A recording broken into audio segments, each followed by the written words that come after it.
Fala, filhotes, vocês estão vivos?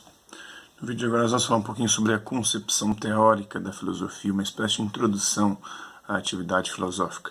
A filosofia é a arte de criar e fabricar conceitos.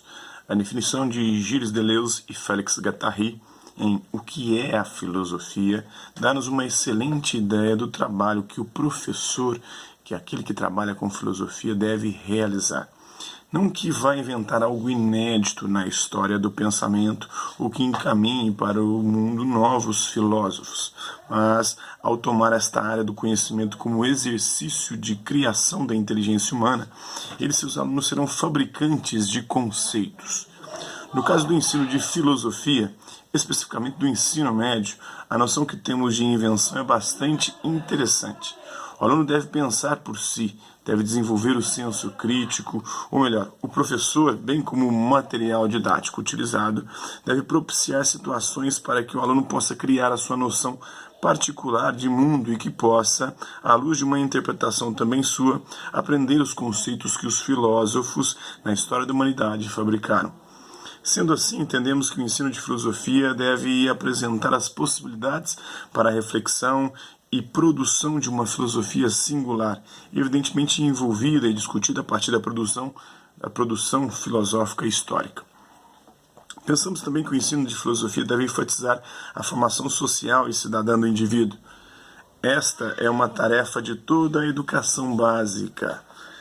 Segundo a Lei de Diretrizes e Bases, a Lei número 9.394 de 96, a LDB, alguns artigos dos quais poderemos partir, o artigo 27, que trata dos conteúdos curriculares da educação básica, estabelece como diretrizes a difusão de valores fundamentais ao interesse social, aos direitos e deveres dos cidadãos, de respeito ao bem comum e à ordem democrática.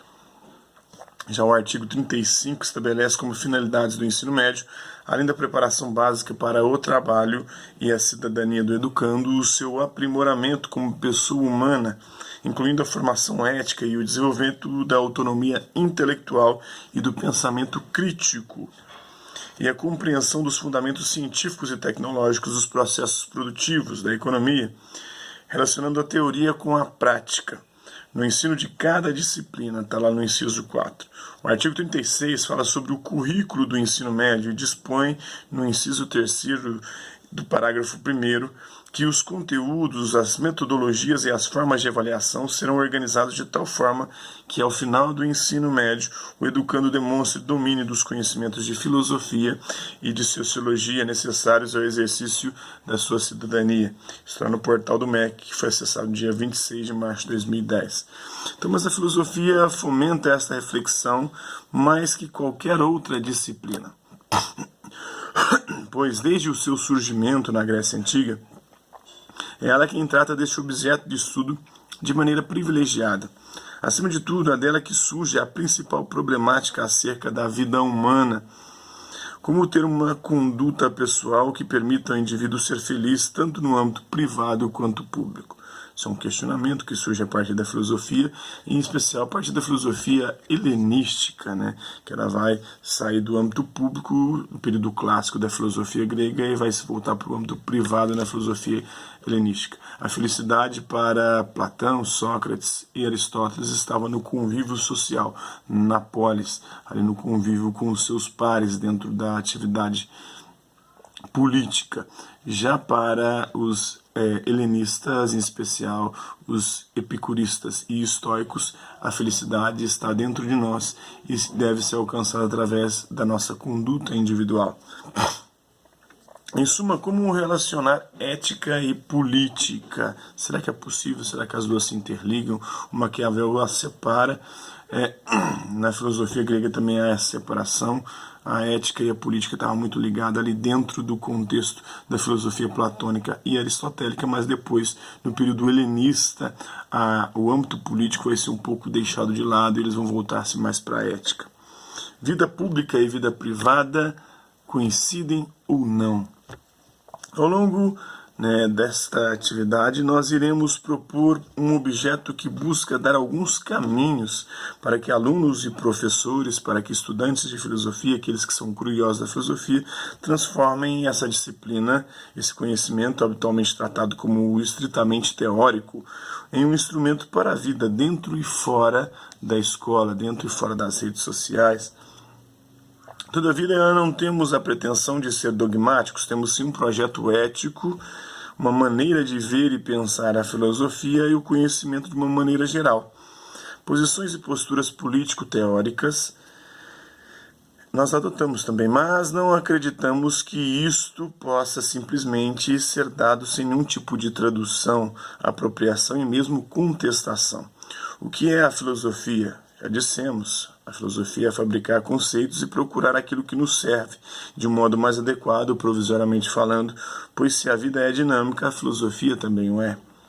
Felizmente, o ensino da filosofia é obrigatório atualmente no ensino médio. Aliás, não mais, né? Não sei como é que vai ficar com a reforma, com o novo BNCC. Tem uma lei federal, que é a Lei 11.684, de 2 de junho de 2008, que alterou o artigo 36 da LDB, que estabelece as diretrizes e bases da educação para incluir a filosofia e a sociologia como disciplinas obrigatórias nos currículos do ensino médio. Atualmente estão querendo tirar. Não sei como é que vai ficar o processo aí a partir dessa reforma, desse novo ensino médio que há de vir. Não há nenhuma área do conhecimento intelectualmente tão fértil para o adolescente como a filosofia. Isso não significa que pensamos ser um saber superior em relação aos outros, filosofia, ser superior em relação à sociologia, à história, à geografia, às ciências, à química, à física, à biologia. Não é isso. Entendemos que todas as disciplinas do currículo são fundamentais e de igual importância para a formação humana. Porém, para conseguirmos enriquecer o diálogo interdisciplinar ou para apurarmos nossa capacidade reflexiva e argumentativa em qualquer ciência, devemos atribuir à filosofia um papel único de protagonista, pois com seus recursos, suas experiências históricas e com a sua capacidade de transpor a reflexão do âmbito escolar para o mundo de uma forma geral, ela é mais do que uma disciplina, é a vontade de conhecer e de atuar e transformar o mundo. O Hegel via na filosofia, o papel da filosofia seria compreender, interpretar e conhecer o mundo, enquanto para Marx seria transformar. Passamos tempos demais tentando compreender o mundo, agora chegou a hora de transformá-lo. Neste livro, além da tradicional filosofia ocidental, que tem sua origem na Grécia, olhamos outras manifestações culturais, não só no que se refere aos múltiplos comportamentos, hábitos e valores humanos, mas também nas diversas formas das sociedades procurarem desenvolver modos de conhecer e transformar o mundo. Evidentemente, é impossível ir a fundo em outras formas de pensar, pois estamos em uma cultura hegemonicamente ocidental, o que não impede, no entanto, de respeitar, valorizar e debater outras maneiras de interpretar o mundo. Essa obra aqui é essa, Filosofia e Cidadania, esse é o livro do professor do José Antônio Marina.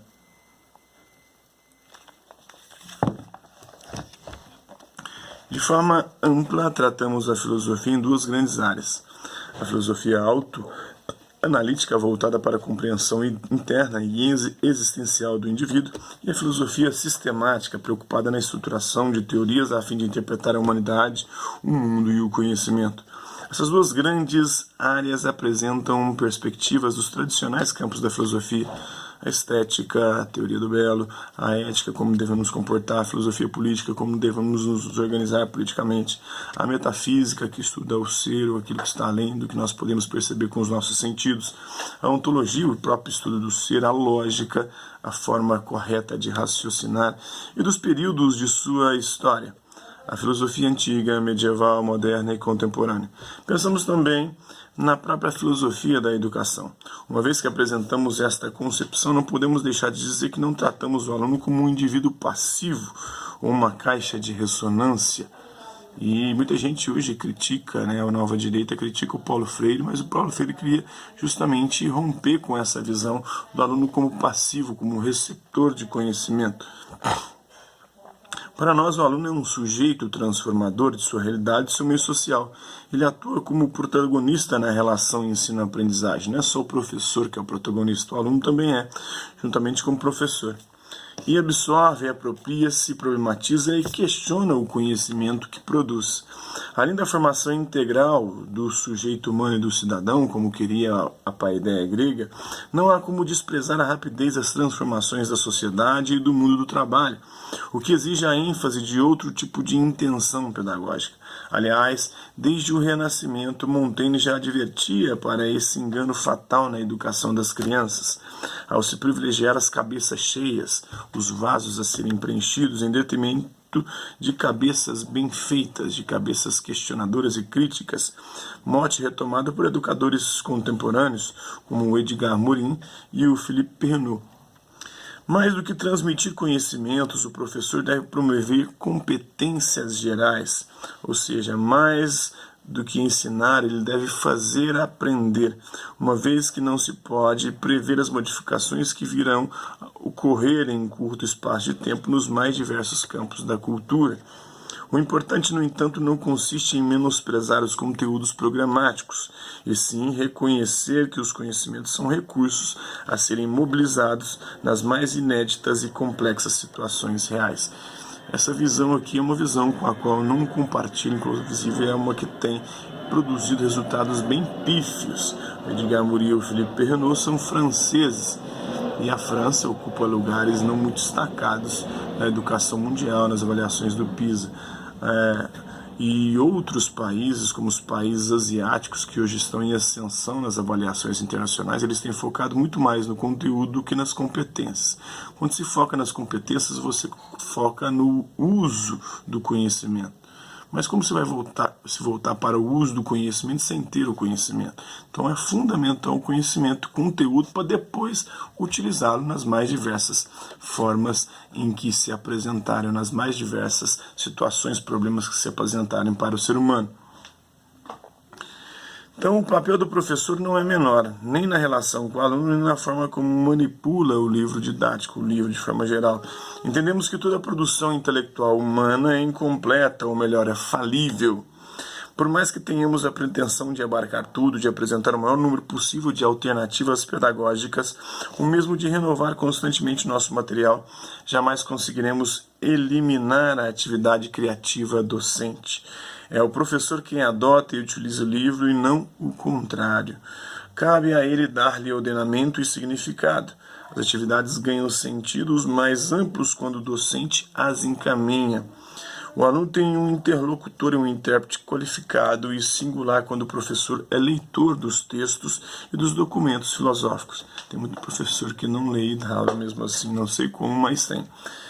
Em suma, o professor tem no livro um grande aliado, instrumento pedagógico e didático, mas de forma alguma terá alguém que o substitua, ou que o domine, ou que seja mais importante do que ele no processo de ensino-aprendizagem. Por fim, queremos convidar o professor a fazer parte do nosso projeto. A finalidade filosófica deste livro somente se realizará quando o seu principal leitor adotar este material de forma engajada, crítica, ou seja, queremos o professor ao nosso lado, não como indivíduo passivo, mas como um sujeito pensante e ativo que abrace a nossa proposta de filosofia e nos traga os problemas e as críticas que porventura encontrar em nosso livro, a fim de aprimorá-lo. Então, as referências à página do Ministério da Educação na internet. Então, isso é um pouquinho da concepção teórica, filosófica e uma introdução à atividade docente. Esse canal meu que é voltado para isso, para quem está cursando filosofia na universidade, para quem é aluno de filosofia do ensino médio, para curiosos em relação à filosofia e ao estudo de humanas em geral, a área de humanidades, que compõe aí desde história, geografia, geopolítica, é conteúdo que você sempre vai ver aqui, filosofia, sociologia, psicologia, economia, política, são assuntos que muito me interessam, que muito eu estudo, que está em toda essa minha biblioteca, que isso aqui é só uma parte dela. Espero que vocês tenham gostado e estejam gostando do conteúdo do canal e do vídeo. Quem curtiu, dá um like, quem não curtiu, dá um dislike. Quem se interessar pelo conteúdo do canal, é só se inscrever e ativar o sininho, aguardar as notificações e os próximos vídeos. É isso aí, hasta la vista, babies, e até a próxima.